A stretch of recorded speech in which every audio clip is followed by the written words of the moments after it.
తత్సత్. ఓం శ్రీ గురుభ్యో నమః. ఓం సదాశివసమారంభాం శంకరాచార్యమధ్యమాం తత్వవిదానందపర్యంతం వందే గురు. ఓం శ్రీ గురుభ్యో నమః. ఓం తత్సత్.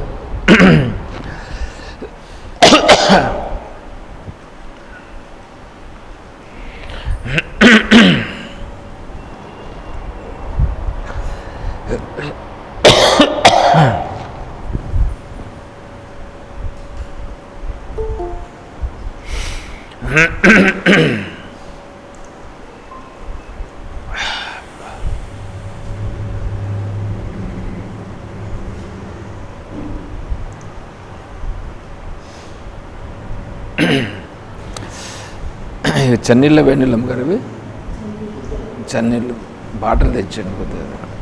పొద్దున్నర్లేండి కాదు బాటిల్ నుంచి పెద్ద బాటిల్, పెద్దది ఇదమ్మా. చన్నీళ్ళు కదా, వేణీళ్ళు కావాలి.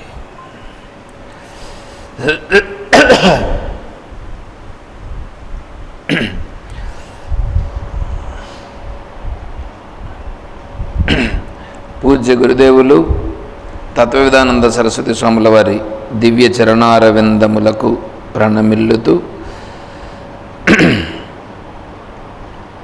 పరిపూర్ణ పరబ్రహ్మస్వరూపులకు ప్రియాత్మ బంధువులారా, ఓం.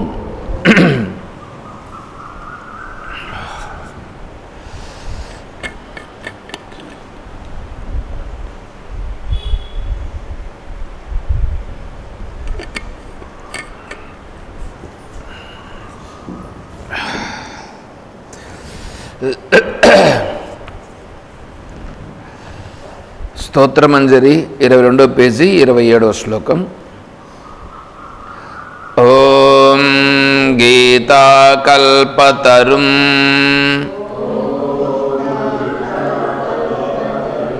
భజే భగవతా కృష్ణేన సంరోపితం వేదవ్యాస వివర్ధితం శృతిశిరోబీజం ప్రబోధాంకురం నానాశాస్త్రరహస్యశాఖం అరతిక్షాంతి ప్రవాళాంకితం కృష్ణాంఘ్రిద్వయ భక్తి పుష్పసురభిం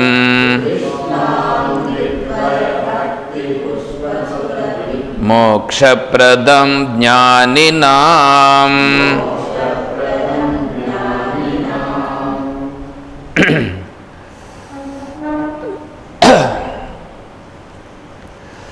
గీతామాతను ఆశ్రయించుచున్నాను. కర్మ, భక్తి, జ్ఞానము 3 ఉన్నాయి. కర్మ జ్ఞానమే యాక్చువల్గా. భక్తి అనేదంటూ దాన్ని వీళ్ళు పెట్టుకున్నారు. సరే, ఇప్పుడేంటంటే ఒకవేళ భక్తిని మధ్యలో పెట్టుకున్న కర్మ, భక్తి, జ్ఞానం, దాన్ని కరెక్ట్గా వస్తే కర్మ జ్ఞానం అంతే. కర్మ కర్మయోగంగా అయితే అప్పుడు కర్మ నుంచి వీడు బయటపడతాడు. కర్మ కర్మయోగం అయితే కర్మ నుంచి వీడు బయటపడతాడు. తర్వాత భక్తి ఈయనేం చేస్తుందంటే జ్ఞానం వైపు ఏకాగ్రత కలిగేటట్లుగా భక్తి చేస్తుంది. జ్ఞానము స్వరూపాన్ని తెలుసుకునేటట్లు చేస్తుంది. ఇప్పుడు మనము స్వరూపమే కదా, మనం ఆత్మస్వరూపం కదా. మనం ఆత్మస్వరూపమైతే ఆత్మస్వరూపంగా నిలిచి ఉన్నామా? ఆత్మస్వరూపం మన సహజంగా, మనం ఆత్మస్వరూపులం సహజంగా. కానీ మనం ఇప్పుడు ఎట్లా ఉన్నామంటే సంసారులమైపోయి సంసారులుగా ఉండాం. సంసారులుగా ఉండుట అంటే ఆత్మస్వరూపంగా లేకుండా మనస్, ప్రాణం, ఇంద్రియ వ్యవహారాలు, శరీర వ్యవహారాలు. ఇక్కడ ఏమేమి ఉంటాయి? శరీరం ఉందా? ఇంద్రియాలు ఉన్నాయా? ప్రాణం ఉందా? మనస్సు ఉంది. ఇంకా బుద్ధి, అహంకారం అంతా మనసుకు సంబంధించిందే. సరే, ఇవి ఉన్నాయి. దీనికి వెనకాల చైతన్యం ఉంది. నేను చైతన్యం. కానీ ఇక్కడ ఎట్లా ఉన్నానంటే శరీరానికి సంబంధించి కానీ, ఇంద్రియాలకు సంబంధించి కానీ, ప్రాణానికి సంబంధించి కానీ, మనస్సుకు సంబంధించి కానీ వ్యవహారం ఉంది. కానీ చైతన్యానికి సంబంధించినటువంటి వ్యవహారము లేదు. చైతన్యంకు సంబంధించి వ్యవహారం అని కూడా అనకూడదు. దాన్ని చైతన్యముగా ఉండుట, సహజముగా ఉండుట అలా లేదు. మనం ఏమైపోయినాము? ఈ విషయాల్లో పడిపోయినాం. దాన్ని ఇప్పుడు తెలుసుకుని ఏం చేయాలంటే, ఇప్పుడు శరీరంతో ఏమైతే చేస్తున్నామో దాన్ని విడిచిపెట్టాల్సిన పనిలా. నువ్వు కరెక్ట్గా గుర్తిస్తే ఏమిటి గుర్తించుట? ఇప్పుడు శరీరం అంతటా పనిచేస్తూ ఉందా అంటే శరీరం పనిచేయట్లేదు. తర్వాత ప్రాణమంతటా పనిచేస్తుందా? లేదు. తర్వాత మనస్సు, ఇంద్రియాలు. ఈ మనస్సు, ఇంద్రియాలు అనేటువంటివి, ఇంద్రియాలు అవి ఎలా పనిచేస్తున్నాయి, ఎందుకున్నాయి అని తెలుసుకొని దేని వలన ఇవి నిలబడి ఉన్నాయి, దేని సామర్థ్యముతో ఇవి పనిచేస్తున్నాయి అని తెలుసుకుని క్రమంగా చేస్తూ వస్తే దాంట్లో ఇప్పుడు ఏంటంటే శరీరము, ఇంద్రియాలు కర్మలో ఉన్నాయి. ప్రాణం ఉన్నంత వరకు కర్మ ఉంటుంది. ప్రాణధర్మాలు, ఆకలి దప్పులు. ప్రాణము ఈ ఇంద్రియాలతో కలిసి, ప్రాణము, శరీరము, కర్మేంద్రియాలు కలిసి కర్మను చేస్తాయి. మనస్సు, బుద్ధి, జ్ఞానేంద్రియాలు కలిసి అనుభవిస్తాయి. మనము ఈ కర్మను చేసుకుంటూ, దాంట్లో అనుభవిస్తూ, దాంట్లో మునిగుంటాం. కర్మను చేస్తూ ఉన్నాం, మనస్సు, బుద్ధి, జ్ఞానేంద్రియాలతో అనుభవిస్తూ ఉన్నాం. ఇప్పుడు దీంట్లో ఏం జరుగుతుందంటే దానిలో ఆనందాన్ని వెతుక్కుంటూ అక్కడ ఆనందం ఉందని మనం వెళ్ళి చేస్తున్నాం. ఇది ఇప్పుడు ఏమైపోయిందంటే నువ్వు వెతుకుతూ ముందుకు పోతూ ఉన్నావు. అంటే ఈ ప్రాణము, కర్మేంద్రియాలు, శరీరంతో కలిసి నువ్వు కర్మ చేసుకుంటున్నావు. ఈ మనస్సు, బుద్ధి, జ్ఞానేంద్రియాలతో అనుభవిస్తూ అవి చేయడం, దీంతో అనుభవించడం, చేయడం, అనుభవించడం ఇంతే సరిపోతా ఉంది. ఈ అనుభవిస్తూ ఈ ఆనందం అనేటువంటిది బాగా ఉండాలని ప్రయత్నం చేస్తున్నావు. అయితే ఆ ఆనందం ఎక్కడి నుంచి వస్తూ ఉంది అనేటువంటి దాన్ని మాత్రం గుర్తించటం లేదు. ఇలా పనిచేసి ఇట్లా అనుభవించడమే ఇదే అనే దృష్టితో ముందుకెళ్ళిపోతున్నావు. దానిని భగవద్గీత మాత ఏం చేస్తుందంటే, నాయన కర్మలో నువ్వు బంధింపబడిపోయినావు, అలా కాకుండా నువ్వు ఎలా చేస్తే నీ సహజత్వ స్థితిలో నువ్వు ఉంటావు అనేటువంటి దాన్ని కర్మని ఎట్లా చేయాలనో చెప్తుంది.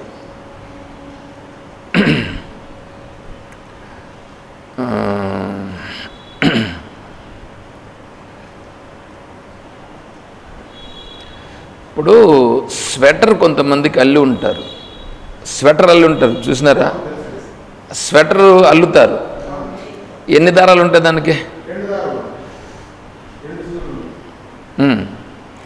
2 సూదులు ఉంటాయి. దారం ఒక దారం, లాస్ట్లో 3 వేసేసి ఉంటారు. ఇప్పుడు దాన్ని నువ్వు చెయ్యి వస్తుంది, బాడీ వస్తుంది, మెడ వస్తుంది, అన్నీ వస్తుందిగా. ఇప్పుడు నువ్వు ఆడ కట్ చేసేసి ఆ ముడిని కట్ చేసి లాగినామంటే ఏమవుతుంది? ఒకటొకటే ముందు చెయ్యిపోతుంది, మళ్ళీ మెడపోతుంది, మళ్ళీ బాడీ పోయి మళ్ళీ లాస్ట్కి ఇంకో చెయ్యి కూడా పోతుంది. ఎంత ఇప్పినావు? ఒక్క ముడి ఇప్పినావు. కానీ ఇప్పుడు అంతా నిలబడి ఉండేది ఆ ముడిపైన ఆధారపడి ఉంటుంది. అలాగే ఇప్పుడు మనము ఈ కర్మ దగ్గర ముడిపడిపోయి ఉన్నాం. భిద్యతే హృదయ గ్రంథి ఛిద్యంతే సర్వ సంశయా. అవేమైపోయినాయంటే అవి ముడి పడి పడి పడి పడి హృదయములో ముళ్ళు వేసేసి ఉన్నాయి. ఆ ముళ్ళుని ఎట్లా ఇప్పుకోవాలనో మనకు తెలియట్లేదు. ఆ ముడిని ఇప్పాలిగా. అది బయట ఉండే ముడి కాబట్టి నువ్వు ఇప్పేసినావు. దాన్ని ఇప్పడమో లేకపోతే సిజర్ తీసుకొని కట్ చేసేయడమో చేసేస్తే పోతుంది. ఈ లోపల ముడి వేసుకొని ఉన్నా చూడు, దీన్ని ఇప్పడం ఎలాగా? అది అసలు ముడి అనేది విషయమే తెలియట్లేదు. దీన్ని ఏమి చేస్తే ఇప్పుతాము అనేది తెలియట్లేదు. చూడండి, దాన్ని తెలుసుకోవాలని వద్దా? దాన్ని భగవద్గీత మాత చెప్తున్నది. ఆ భగవద్గీత మాతను చెప్తున్నారంటే దేనినైనా సరే మనము ఒకదాన్ని ప్రమాణముగా తీసుకున్నప్పుడు, ప్రమాణం అని అంటారు. ప్రమాణం అని అంటే ఏమంటే అథెంటివ్గా ఉండాలి. అంటే ఏంటి దానికి? ఇప్పుడు ఇక్కడ కంటి మందు వేస్తారు, నన్ను కూడా వేసుకోమన్నారు. నేను వేసుకోనన్నాను, కంటి డాక్టర్ దగ్గరికి పోయినాను. ఇప్పుడు ఈయన దగ్గర నేను ఎందుకు వేసుకోలేదు? ఎంతోమంది వీళ్ళు వచ్చి కనీసం అంటే 300-400 మంది అన్నా వచ్చి వేసుకుంటుంటారు. ఇప్పుడు ఇంతమంది వేసుకుంటున్నారు కదా, మరి నేను ఎందుకు వేసుకోలేదు అంటే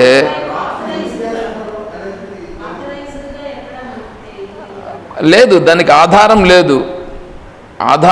లేదు. ఇప్పుడు నేను ఆయన కూడా అడిగాను. ఆయన అడిగితే ఆయన ఏదో చెప్పాడు, మా పూర్వీకులందరూ చేస్తున్నారు, నేను ఏదో ఆయుర్వేదిక్ అని ఏదో చెప్పాడు. ఏది చెప్పినా దానికి ఇప్పుడు ఆయనకు సంబంధించినటువంటిది ఏదైనా ఒక బ్యానర్ ఆయన పెట్టాలా. నేను పలానా సో అండ్ సో అనేటువంటిది ఒకటి పెట్టి మేము ఇలా వేస్తున్నాము అనేటువంటిదని అథెంటికేటివ్గా ఆయన పెడితే దానికి కొద్దిగా కాకపోయినా కొద్దిగా ప్రూఫ్ అనేటువంటిది ఉంటుంది. అది అదేమీ లేదు. ఇప్పుడు దాన్ని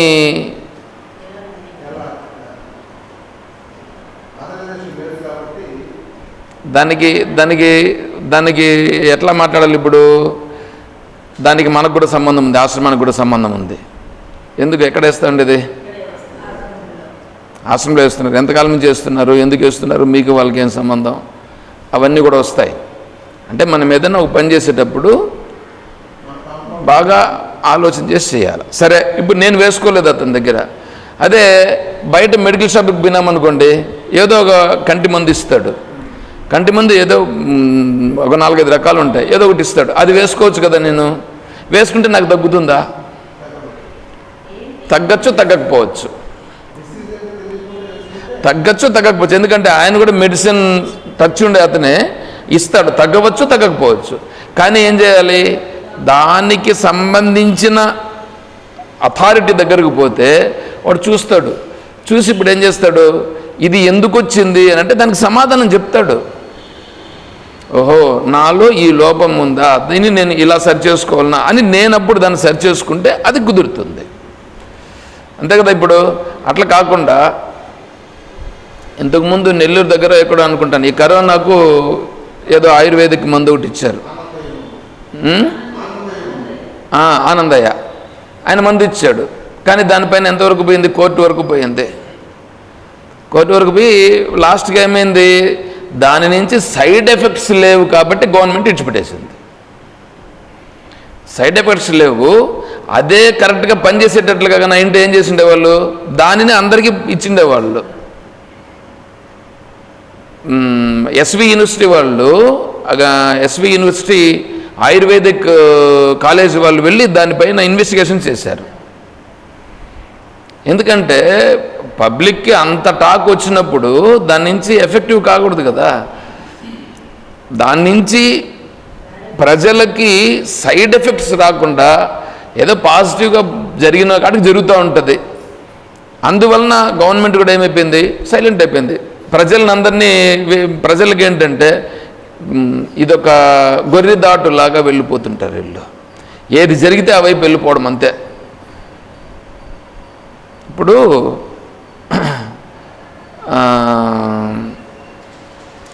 లోకంలో ఏదైనా జరిగేదానికి కావాలంటే మెజారిటీ కావాలా, లోకంలో దేనికైనా మెజారిటీ కావాలా. నీ శాంతి కలగాలంటే, నీకు శాంతి కలగాలంటే మెజారిటీతో నీకు శాంతి వస్తుందా? అది లోకంలో జరిగేదానికోసం మెజారిటీ కావాలా, నీకు శాంతి కావాలంటే లోకంతో పని లేదు. ఏమంటే అర్థమవుతుందా? అంటే నీకు శాంతి కావడం కోసము లోకంలో మెజారిటీని పట్టుకొని నువ్వు పోతున్నావు. అంటే మెజారిటీ వాళ్ళంతా ఇట్లా చేసినారు, పూజ చేయడం, కర్మ చేయడం, మెజారిటీ అంతా ఇట్లా చేస్తున్నారు. పెద్ద గొప్ప ఆయన ఇట్లా చెప్పాడు, గొప్ప ఆయన చెప్తే అది కరెక్ట్ అయిపోతుందా? పెద్ద ఆయన కాదు, గొప్ప ఆయన కాదు, ఎవరు చెప్పినా దాని వలన దానికి ప్రమాణం ఎవరు? నువ్వే ప్రమాణం, నువ్వే ప్రమాణం. ఎందుకు? నేను అలా చేస్తే నాకు శాంతి కలిగిందా?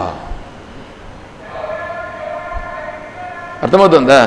నాకు ప్రమాణం ఎవరు? నాకు నేనే ప్రమాణం. అందుకనే ఆ అంటే పెద్దవాళ్ళు చెప్పినా సరే, ఎవరు చెప్పినా సరే, దాన్ని వెంటనే నువ్వు అంగీకరించకుండా దానికి కొన్ని రెఫరెన్సెస్ చూడాలి. రెఫరెన్సెస్ అంటే శాస్త్రం ఏం చెప్పిందంటే దానికి ప్రమాణబద్ధంగా ఉండాలి. అంటే ఇప్పుడు ఏంటంటే పాషాండు, తర్వాత విప్రలిప్స, వ్యామోహము, ఇటువంటి లక్షణములు కలిగినటువంటి వాడు చెప్పినటువంటివే ఉన్నాయో వాటిని ప్రమాణముగా అంగీకరించవద్దు. ఇప్పుడు విప్రలిప్స అని అనుకోండి. విప్రలిప్స అని అంటే ఇప్పుడు వీడికి ఏదో ఒకటి చెప్తుంటాడండి, అడుగుతాడు ఒకటి ప్రశ్న, దానికి సమాధానం చెప్తాడు, ఏందో ఒకటి చెప్పేసి తప్పించుకుంటాడు, ఏందో ఒకటి చెప్పేసి తప్పించుకున్నాడు. అంటే ఏంటంటే వానికి సమాధానం చెప్పేయాలి, అక్కడ వాడికి ఏదో ఒకటి సాటిస్ఫై చేసేసి అటు నుంచి వేరే దానికి వెళ్ళిపోవాలి. తర్వాత వీడికి వాడి నుంచి ఏదో ఒకటి ఆకాంక్ష ఉండాలి, వాడి నుంచి ఏదో ఒకటి వీడు కోరుకుంటూ ఉంటాడు. తర్వాత వాడికి చెప్తున్నాడే, వాడికి చెప్పేటువంటి దానిపైన వీడికే పర్ఫెక్ట్గా ఉండదు. చూడండి, ఇప్పుడు వీడికి మోహం ఉంటుంది. ఇప్పుడు నేను గురువుని, శిష్యుడిగా వీడు ఉండాలి అంటే శిష్యులు నాకు ఇంతమంది కావాలి అనియో, లేకంటే వాళ్ళ నుంచి ఏదో ఒకటి కోరుకునుటయో, వాడి మనస్సుకి వాడికి అంత చెప్పాల్సిన అవసరం లేదు, వాడికి ఇంత చాలే అని చెప్పుటయో, వీడి దగ్గర పరిపూర్ణమైనటువంటి జ్ఞానము అంటే పరిపూర్ణమైనటువంటి పరిపక్వత లేకపోవటయో, ఇట్లాంటివి ఉండే వాళ్ళు కూడా చెప్తుంటారు. అప్పుడేం చేయాలి? అటువంటి వాళ్ళను గుర్తించి అవి విడిచిపెట్టేయాలి. స్వామి అఖండానందగిరి మహారాజ్ గారు ఒక మాట చెప్పినారని స్వామీజీ చెప్పారు. ఏం చెప్పారంటే, ఒక చర్చ వచ్చిందన్నమాట. అంటే దేవుని గురించి చర్చ వస్తే దేవుని గురించి ఫలానా గ్రంథంలో ఈ విధంగా చెప్పిందండి, ఈ విధంగా అర్చన చేయాలని చెప్పినారు, ఈ విధంగా పూజ చేయాలని చెప్పినారు అని అన్నాడు. అప్పుడు అఖండానందగిరి మహారాజు గారు, కింభో శ్లోకం ప్రమాణం, శ్లోకం ప్రమాణమని నువ్వు ఎలా చెప్తావా? ఆ శ్లోకం ప్రమాణం ఎలా చెప్తావు? ఎందుకంటే అతను ఆ శ్లోకాన్ని పట్టుకున్నాడు.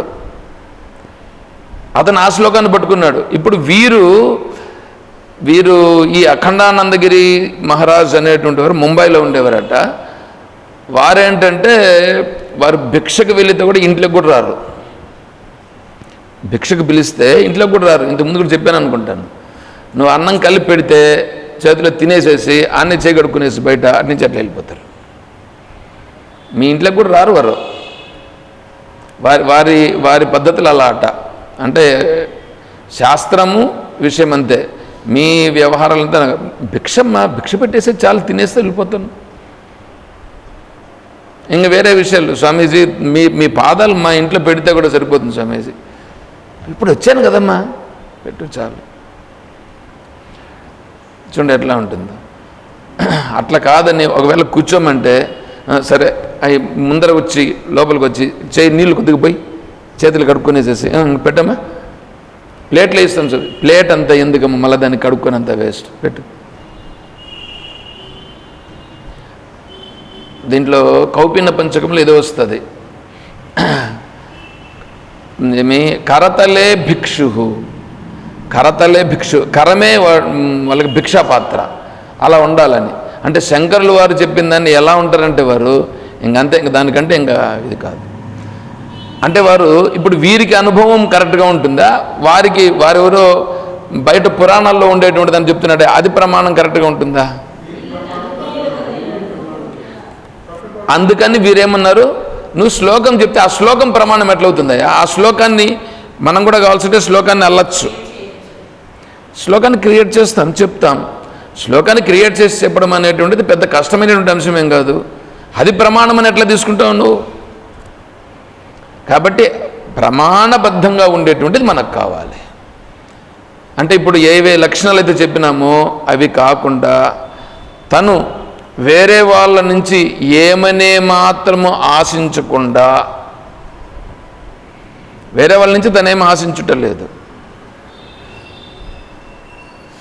తను ఏదో తను ఎలాగో ఉంటూ తను నిర్మలంగా ఉంటాడు. తనను ఆశిస్తే అప్పుడు ఉన్నటువంటిదని చెప్తాడు. అది నేను చెప్తున్నానని చెప్పడు, నేను చెప్తున్నానని చెప్పడు. మరేం చెప్తాడు? ప్రమాణమును చూపించి చెప్తారు. ప్రమాణం ఎవరు? మహర్షులు. అర్థమవుతుందా? మహర్షులు అంటే ఈ కాలంలో ఒక ఆయన పేరు నేను చెప్పడం కూడా బాగుండదేమో, ఒక ఆయనకు మహర్షిని పేరు పెట్టి 8 గంటలకు టీవీలో వచ్చేవాడు ఇంతకుముందు, ఇప్పుడు నేను చూడడం లేదు. ఆయనకు పేరు మహర్షి.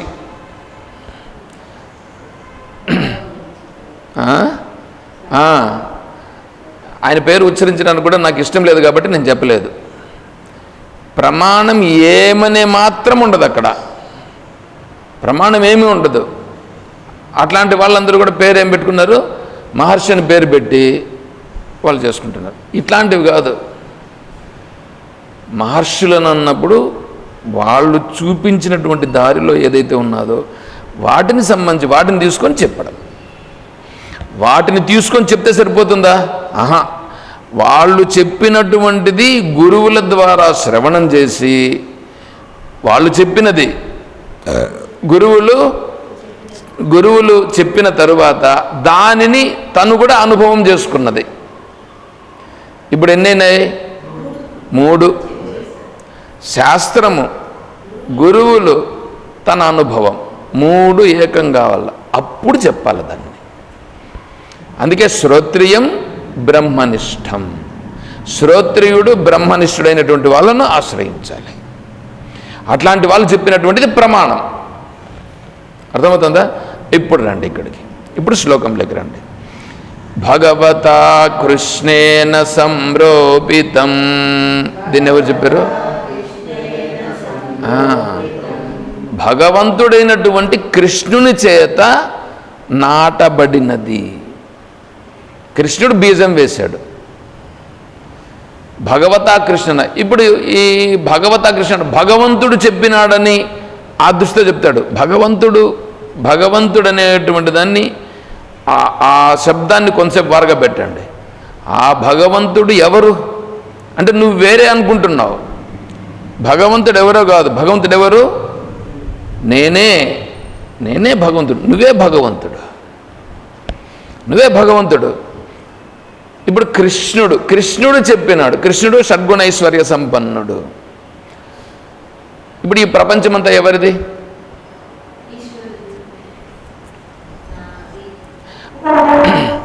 ప్రాప్య సర్వజ్ఞతాం కృష్ణాం బ్రాహ్మణ్యం పదమద్వయం అనాపన్నాది మధ్యాంతం కిమతః పరమీహతే.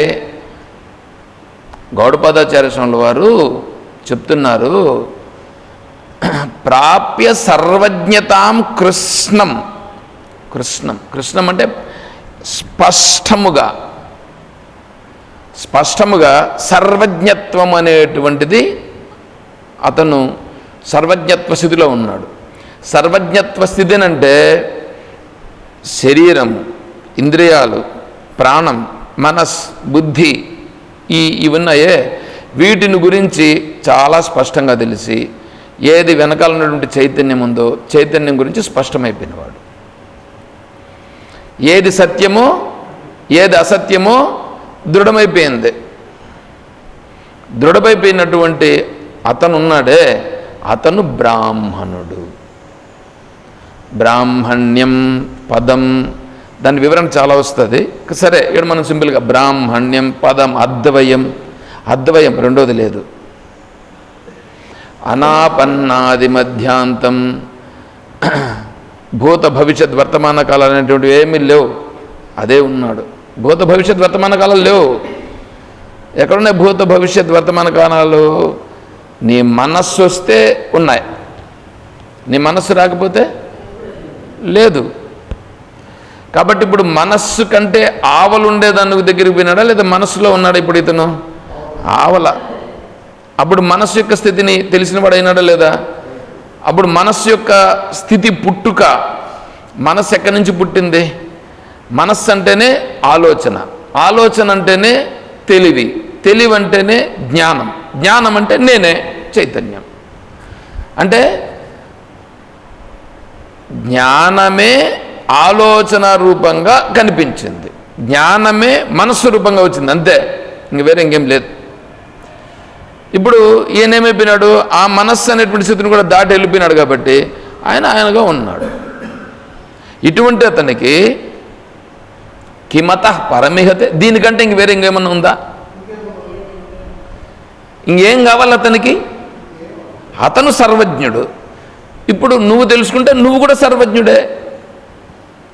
జన్మ కర్మచ మే దివ్యం ఏవం యో వేత్తి తత్వతః. జన్మ కర్మ. శ్రీకృష్ణ పరమాత్మ నేను పుట్టినానని చెప్పలేదు. వీళ్ళు ఏం చేస్తారంటే భాష్యాల్లో తీసుకునేసేసి శ్రీకృష్ణ పరమాత్మ పుట్టినాడు జన్మదినము అని చెప్పి వీళ్ళు చేస్తారు. భగవద్గీతలో చెప్పట్లేదు. యదా యదా హి ధర్మస్య గ్లానిర్భవతి భారత అభ్యుత్థానమధర్మస్య తదాత్మానం సృజామ్యహం. అంటే అక్కడ ఏమైనాడు? సృజించుట అంటే ప్రకటమగుట అయ్యిందే కానీ పుట్టినానని అన్నాడా? ప్రకటమైనది. ఏంది ప్రకటమైనది? ఇప్పుడు కరెంటు పుట్టినది, లైట్లో పుట్టిందా? అక్కడ